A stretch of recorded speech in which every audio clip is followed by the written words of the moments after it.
Dear international financial regulators, some years ago, Poland has allowed its citizens to take out Swiss franc mortgages in order to reduce the monthly costs associated with the purchase of a house or an apartment at the time when the local property market was booming.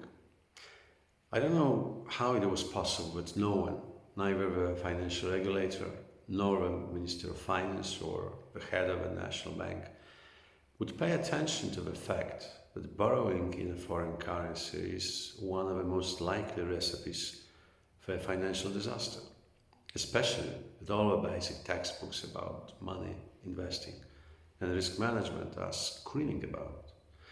We also know, and we must not forget, that most economic and financial crises in developing countries in the past were linked to their inability to service and repay loans previously obtained from foreign creditors. Do you remember the Mexican crisis, or the Russian crisis, or the Asian crisis? It's in practice the easiest way to get any country on its knees in a halo of national bankruptcy.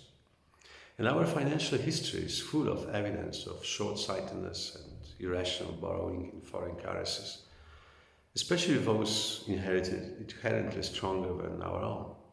So why do you still allow it? If you have to intervene so often to help so many developing patients heal their bleeding currency wounds, shouldn't you just forbid this unfair practice? Why can't you force all these convenient and greedy lenders to have at least half of the money they lend to developing economies, countries or businesses priced in their local currencies?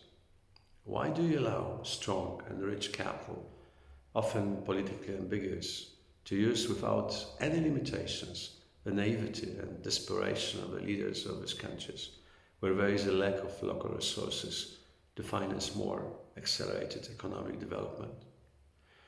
All you have to do is look at the current conflict between the Chinese dragon and many developing countries on different continents, which are slowly losing their strategic infrastructure financed in the recent past by the Chinese capital, or Turkey, borrowing foreign currency again as its lira tumbles, or yet another default by Argentina, unable to reach an pragmatic agreement with its foreign creditors.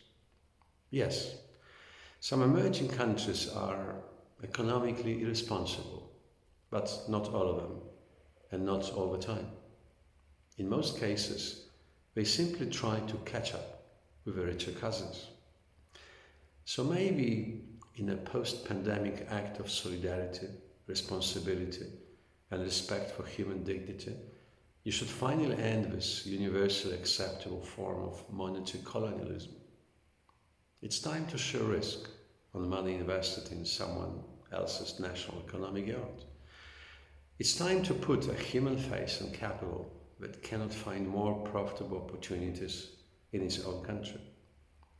Poorer economics borrow billions from the richer ones in their own foreign currencies, year after year, crisis after crisis, and every time when economic shit hits the global fan, they get stuck with exploding costs of servicing a growing pile of unpayable debt.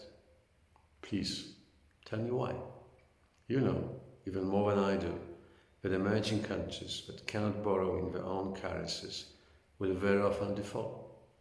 They simply cannot afford the risk they take. So please, don't allow them to do it again.